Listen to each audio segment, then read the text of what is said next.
Buenos días, mi nombre es Jorge Sánchez y el día de hoy les traigo un tema interesante que es un repaso de los modelos lineales. Bueno, empecemos y hablemos sobre modelos lineales. Veámoslo como si fuera una, una receta en la cual tenemos ingredientes. Y los ingredientes aquí son una variable respuesta, eh, varias variables explicativas y una ecuación que une estos componentes. Entonces, nuestras variables explicativas en los libros y en los papers usualmente están descritas con la letra X y, y el número. Entonces, x sub 1, x sub 2 hasta x sub p. La variable respuesta es usualmente definida con la letra y está medida en n individuos o en n ítems, o puede ser un mismo individuo pero medido en diferentes periodos. Y un modelo lineal que es una ecuación que sencillamente asume que y de i va a ser igual a una función que no conocemos y nunca vamos a saber la relación real entre estas variables.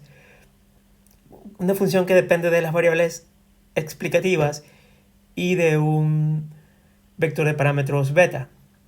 Entonces, y esto lo podemos escribir como x sub i, que representaría la fila iésima de la matriz x multiplicado por el vector de parámetros beta más el error correspondiente a esa observación. Entonces, resumiendo, nosotros conocemos y y conocemos x porque hemos observado estas variables. Lo que no conocemos es beta. Que, ¿Y qué representa beta? Beta es la contribución de la variable explicativa en la variable respuesta. Por ejemplo, un ejemplo práctico. Queremos ver o analizar el desempeño de un estudiante en sus notas. Y alguien puede decir que entre las variables explicativas, entre una de las tantas, podríamos tener horas de estudio al día. Podríamos tener tiempo en el que se ejercita. Y podemos realizar una regresión y al final, ¿cuánto contribuye cada una de esas variables al resultado final?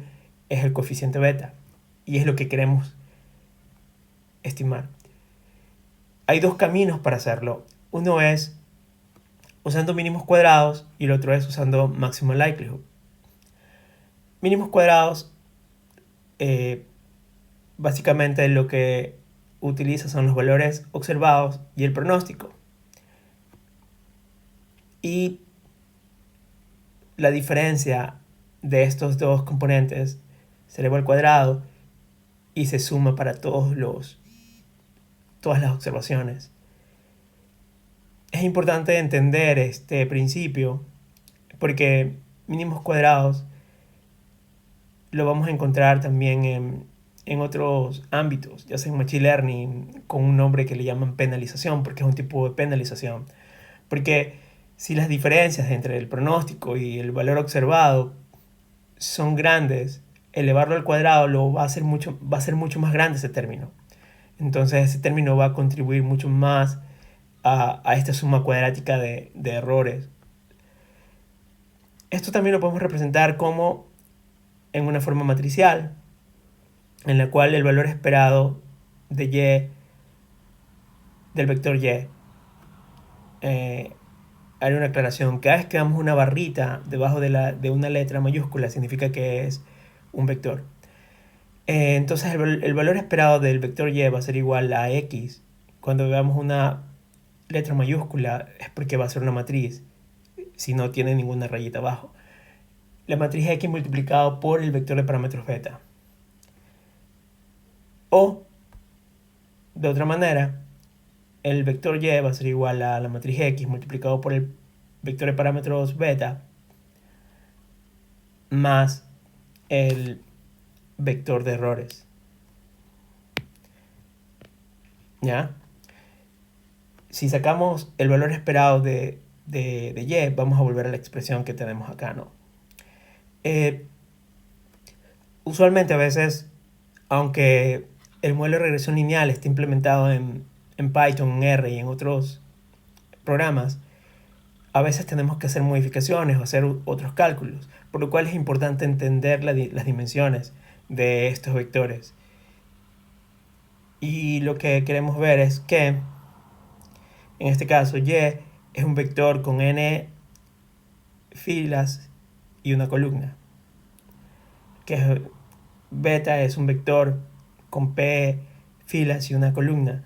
Cada b le corresponde a una variable, cada beta le corresponde a una variable explicativa. X es la matriz de diseño que tiene n filas y p columnas, donde se han medido las observaciones, digamos, se ha medido un individuo en las diferentes p variables explicativas. Y el error es un vector de n filas por una columna que tiene un supuesto, que es que los errores son distribuidos normalmente, ya, con un vector de media cero y una matriz de varianza y covarianza sigma cuadrado multiplicado por la matriz de identidad. ¿Esto qué indica? Es que los errores son constantes. Perdón, la varianza de los errores es constante, es decir, es sigma cuadrado para cualquiera de los errores. Y lo otro es que no hay una correlación entre los errores, es decir, que el error de una observación no influye en otra.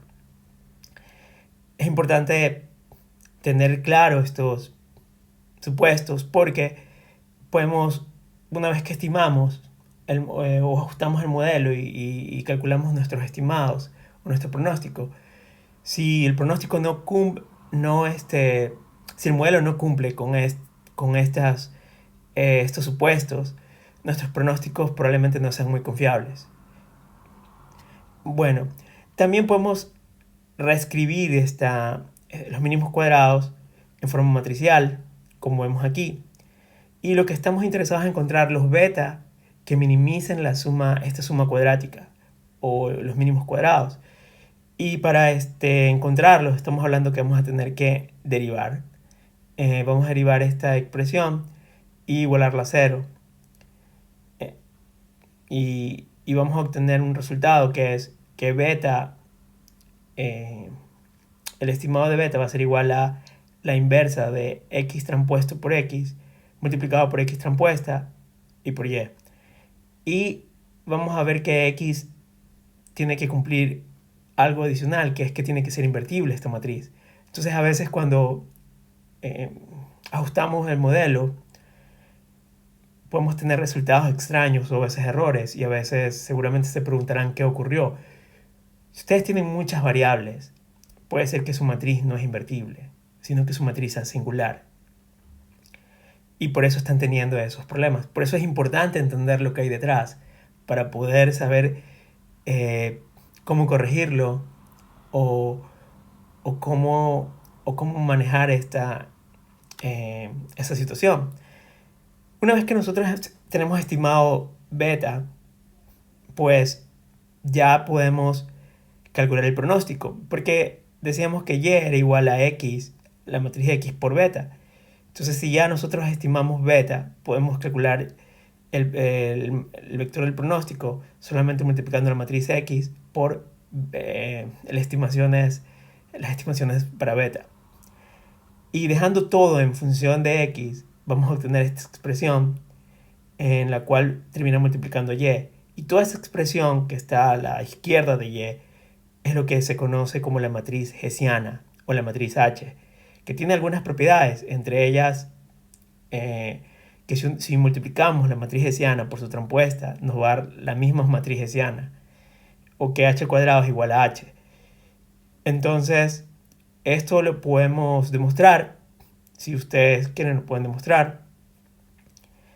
Y luego, una vez que tenemos ya el pronóstico, podemos calcular los residuos, porque ya tenemos el valor observado, tenemos el pronóstico, y podemos representar los residuos también en una forma matricial, o en forma de vectores. Entonces el vector de errores va a ser igual al vector de valores observados menos el vector de los pronósticos. Y esto al final se puede reescribir como la matriz de identidad menos la matriz hessiana y todo eso multiplicado por el vector y.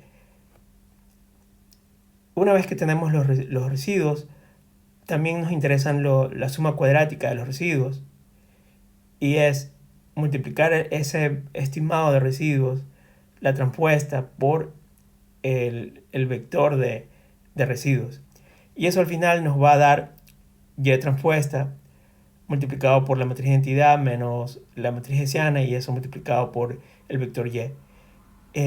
A veces en la literatura podemos encontrar esta expresión en la cual una expresión está encerrada entre dos barras, tanto a la derecha como a la izquierda, y esto sencillamente es equivalente a lo que estamos viendo aquí, ¿no? Que es la raíz cuadrada de esa expresión, la transpuesta de esa expresión multiplicada por esa expresión misma. Nosotros no vamos a trabajar con los residuos normales, sino que vamos a usar los residuos estandarizados, porque aun cuando la varianza es constante, los residuos pueden variar bastante. Entonces, pero los residuos estandarizados no. Y también vamos a usar residuos o calcular residuos parciales. Esto es más para regresión flexible o regresión de paramétrica, y de lo cual hablaremos un poco más adelante. Espero que esto haya dado un poco más de luces a lo que está detrás de regresión lineal y los invito a suscribirse a mi canal porque seguiré subiendo contenido muy interesante que les va a servir. Hasta la próxima.